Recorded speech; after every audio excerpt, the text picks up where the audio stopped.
Mbaka calls for Nnamdi Kanu's release. The spiritual director, Adoration Ministry, Enugu, Nigeria, Reverend Father AGK Mbaka, has called for the unconditional release of leader of the proscribed indigenous people of Biafra, Nnamdi Kanu. The Catholic priest was reported to have made the call during a sermon on Sunday at his adoration ground. Mbaka said he made the request when some government agent, whom he did not mention, allegedly came calling with some offers. He said, "Some persons came to see me some time ago that they have 2 slots for me. I told them I don't need such offers because I have a slot that I need. They said I should mention what I need. My first request was that they should release Nnamdi Kanu because since you people have arrested him, we have lost many lives. So of what use is his arrest if after he was arrested, kidnapping hasn't stopped in the north? Arresting him doesn't solve the problem. Where were the nation's security agencies when several students were kidnapped?" He asked, while urging the government to use the same energy in arresting Kanu to arrest kidnappers. Mbaka, while attributed the rise in criminality to the activities of politicians who purchase arms for the thugs during elections, advised government to use the same vigor used in arresting Nnamdi Kanu to arrest insecurity, poverty, unemployment, activities of herdsmen, injustice, and nepotism. Oh, not this man calling them out. And you know what? He just decided to wake up and speak facts. And really, that is all that he can do. And I guess he's using his influence properly, I guess, as a religious leader. And I guess that's the best thing he can really, really do. Because again, a lot of people are just can just go with the flow. I mean, they're just double-minded. They go with the wave. And in Nigeria, where religion is held very, very high, and religious leaders are put on a very high pedestal, again, it's very important because again, morally and ethically, the onus is on them to be in the right, even though yes, it is your choice and you make a choice to understand and accept what information is out there. No one puts a gun to your head and says, be part of this religion and do this and do that. No. But still, ethically, the onus is on religious leaders who have influence. If you have influence, you have to understand that responsibility comes with that. So I guess it's absolutely right. I mean, he really again, he said, you've arrested Nnamdi Kanu right now, and how is that working for you? Like, how is that working for you? Because insecurity hasn't stopped. I mean, children are being kidnapped. And on the note of religious leaders involvement in politics, we have Sheikh Gumi, who is out here, who is like the body. He's the trade union for bandits in the north because he defends them and says that that they're going through a lot because of how the country is. So then that justifies what they're doing because that's basically his point. And he's like the third party, or how I describe it, he's the medium in which he communicates from bandits to government.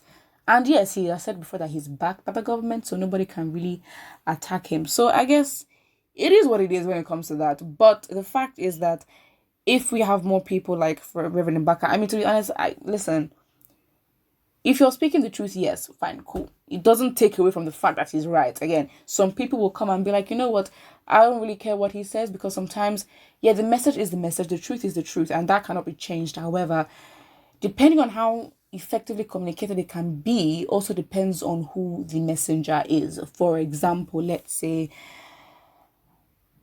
if Sheikh Gumi is coming to preach about peace, I mean, like, or if Sheikh Gumi is for example condemning the government, like, of course he's condemning the government may be right in terms of what he's saying, but because he's Sheikh Gumi and the activities he's done associated to his name are still very much present, of course we're not gonna take him seriously because it's like, excuse me, receipts. So yeah, I mean, that's just really what it is in this case. I do hope and I wish that more religious leaders are like this, but then again, as we know, some of them are compromised, especially when it comes to this regime, because some of them really endorsed, not mentioning any names, but some of them really, really endorsed, Buhari, especially Oshimbanjo. That's it. Like they really did, to be honest. So it would be like, they're in a really awkward place right now, because if they should say anything to condemn, it's like, my dear, why are you backtracking? And then obviously it makes them look inconsistent, even though they've been inconsistent before.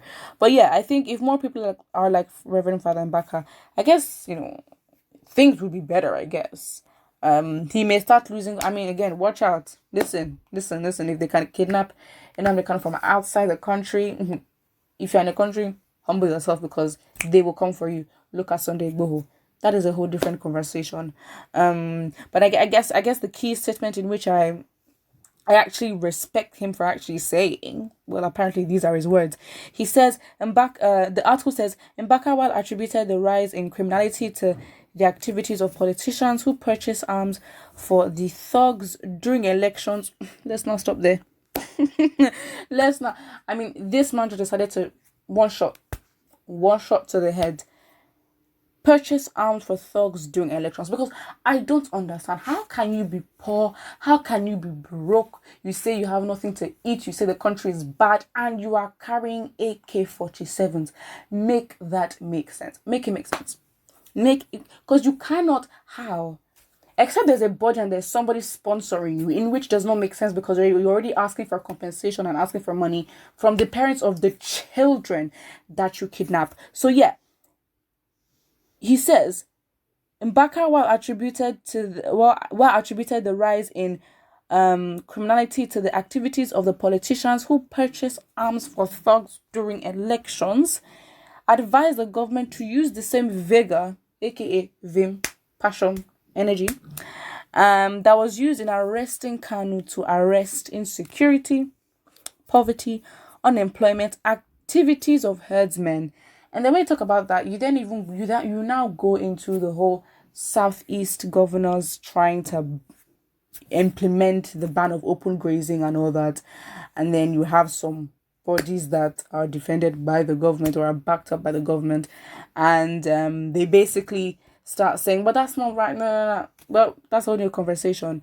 But when it comes to activities of the herdsmen, it's actually shocking, because with all the lip, with all the mouth, with all the arrogance and the talk saying we are going to ban open grazing, it has not been implemented. So I don't understand what they're waiting for.